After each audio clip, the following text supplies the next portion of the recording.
The lost Ark of the Covenant, what actually happened to it?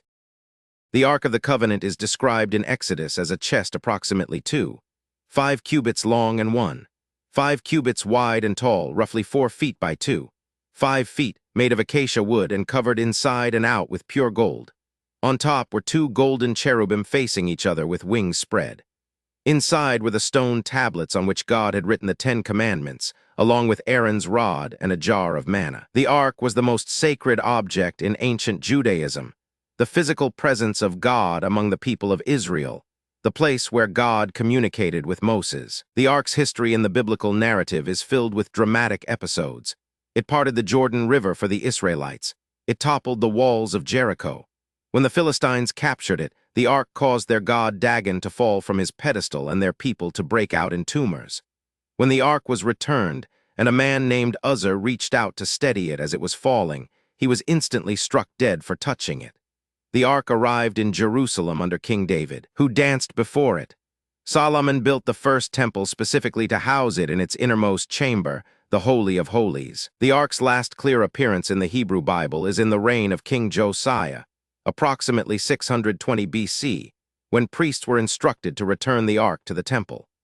Then it vanishes from the record.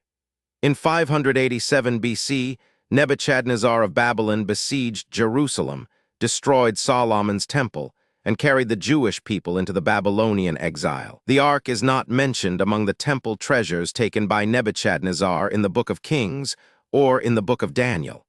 Where it went is one of the great historical mysteries. The Ethiopian theory is the most elaborately developed. The Ethiopian Orthodox Church claims that the Ark was brought to Ethiopia during the time of Solomon by Menelik I, the son of Solomon and the Queen of Sheba. The church claims the Ark was later moved to the city of Aksum and now resides in a small chapel called the Church of Our Lady Mary of Zion. Only one priest, the guardian of the Ark, is permitted to see it. Independent examination has never been permitted. Ethiopia's national epic, the Kebra Nagast, describes this story in detail. The Ethiopian government and church consider the claim foundational to national identity. The most archaeologically plausible theory places the Ark hidden beneath the Temple Mount in Jerusalem. Before Nebuchadnezzar's siege, Jewish priests had months to prepare, and may have hidden the Ark in underground chambers beneath the temple rather than allow it to be captured or destroyed. The Temple Mount is riddled with tunnels and chambers that have been only partially explored.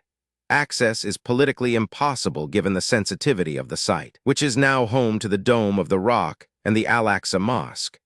If the Ark was hidden beneath the Temple Mount, it is in the most politically inaccessible location on Earth. Other theories place the Ark in Egypt, taken there by the pharaoh Shishak after his raid on Jerusalem in 925 BC, predating the Babylonian siege, possibly in the treasury of the Great Temple at Karnak. A recent theory by researcher Graham Phillips places the Ark in Shropshire, England, brought there by medieval Knights Templar. It has been proposed to be on Elephantine Island in the Nile, where a Jewish temple existed in the 5th century BC. The journalist Tudor Parfitt proposed in 2008 that an artifact in a Zimbabwe museum might be a later replacement for the original Ark. The scientific and archaeological mainstream is appropriately skeptical.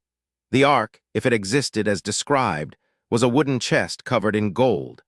Wood does not survive 600 years without exceptional preservation conditions. The gold would have been melted and repurposed within decades of any conquest. The biblical descriptions of the Ark's miraculous powers have natural and mythological parallels in other ancient Near Eastern traditions, raising questions about how literally the accounts should be interpreted. The Ark may have been destroyed, may never have existed as described, or may be beneath the Temple Mount. Any of these are viable possibilities. The Ark of the Covenant is the world's most famous missing object. It has been sought by pilgrims, archaeologists, treasure hunters, and governments for 600 years. A Hollywood franchise was built around the search for it. Religious traditions on 3 continents claim connection to it, and it has not been found. If it exists, it is either beneath the most politically sensitive piece of land on Earth, or in a small chapel in Ethiopia guarded by a single priest who is never allowed to leave and whom no outsider is ever allowed to see. The answer to where it is may be one of those 2 places, or it may be nowhere at all.